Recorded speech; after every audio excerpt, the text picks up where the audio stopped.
নমস্কার বন্ধুরা, আজ আমি করতে চলেছি মাটন কষা ঘরোয়া পদ্ধতিতে। কীভাবে করতে হয় আপনারা দেখুন। আর মাটন কষা করতে কী কী উপকরণ লাগে আমি এখানে কী কী নিয়েছি দেখুন। প্রথমে নিয়ে নিয়েছি মাটন, তারপর নিয়ে নিয়েছি আলু, তারপর নিয়ে নিয়েছি জিরে বাটা, লঙ্কা বাটা, আদা বাটা, রসুন বাটা, পেঁয়াজ বাটা, নিয়ে নিয়েছি তেল, নিয়ে নিয়েছি হলুদ, লবণ, গোটা গরম মশলা, জিরে, তেজপাতা। তো চলুন শুরু করা যাক। প্রথমে আগে আমি উনুনটা ধরিয়ে নেব।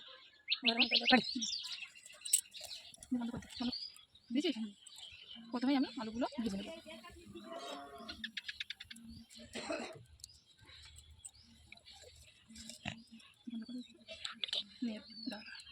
এবার চালু কর বুঝেছি।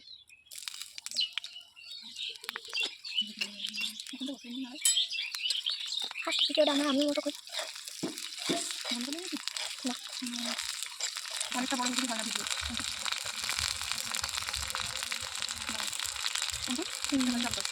ভিডিও দিয়ে দেবো একটু লবণ, দিয়ে দেবো পরিমাণ মতো হলুদ গুঁড়ো,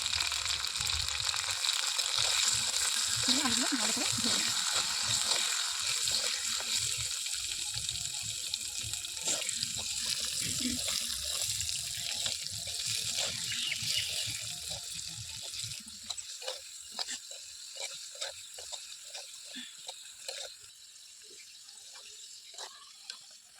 আলুগুলো ভাজা হয়ে গেছে, এবার তুলে নেব।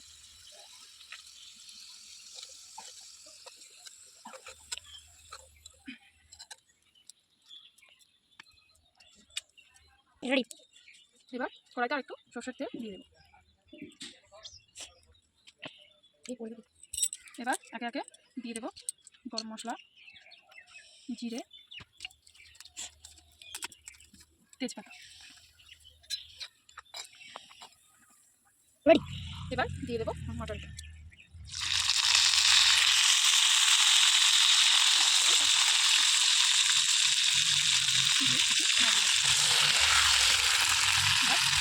একে একে দিয়ে দেবো হলুদ গুঁড়ো,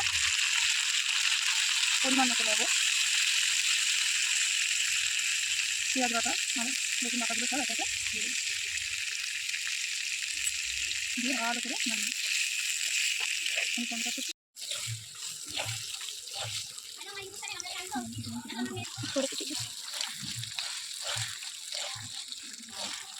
অনেকটাই কষানো হয়ে এসছে।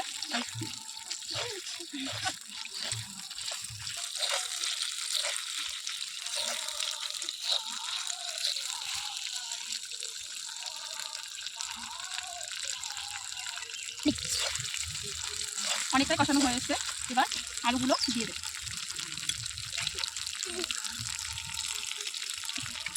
দিয়ে ভালো করে নাড়িয়ে দেব।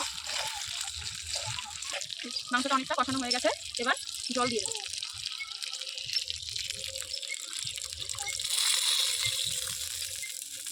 দিয়ে একটু নাড়িয়ে দেবো,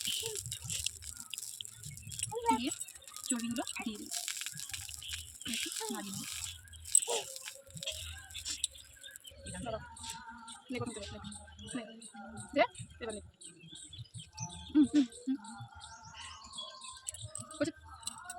মাংসটা অনেকটাই ফুটে এসছে, অনেকটা না ভালোই ফুটছে। এবার মাংসটা ফুটতে হবে।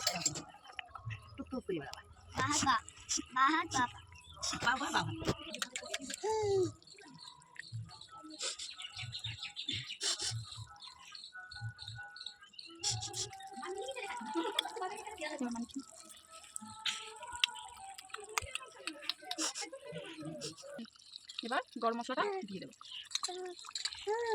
দিয়ে এটা নামিয়ে নেব। রেডি হয়ে গেছে আমাদের মাটন কষা, লাল লাল ঝাল ঝাল মাটন কষা রেডি। তো মাটনটা আমাদের রেডি হয়ে গেছে, তো এখন এটাকে নামিয়ে নেব। দেখুন বন্ধুরা, পুচকুটা কি করছে, ও মাংসটা টেস্ট করবে। তো বন্ধুরা এটা হয়ে গেছে, এবার এটাকে নামিয়ে নেব। তো দেখুন বন্ধুরা, ও খাওয়ার জন্য কি করছে।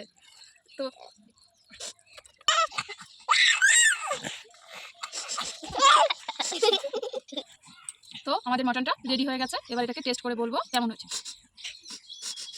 তো মাটনটা রেডি হয়ে গেছে, এবার এটা টেস্ট করে তোমাদেরকে জানাবো বন্ধুরা কেমন হয়েছে। তো দেখো, হ্যাঁ খাবো তো, হ্যাঁ বন্ধুরা ওকে দিয়ে আগে টেস্টটা করিয়ে। হ্যাঁ কেমন হয়েছে আমি টেস্ট করে তোমাদেরকে জানাবো বন্ধুরা কেমন হয়েছে খেতে। সত্যি বন্ধুরা বাড়িতে একবার ট্রাই করে দেখবে, অসাধারণ খেতে হয়েছে। তো আজকের মতো ব্লগটা এখানেই শেষ করছি, দেখা হবে পরবর্তী কোনো ব্লগে।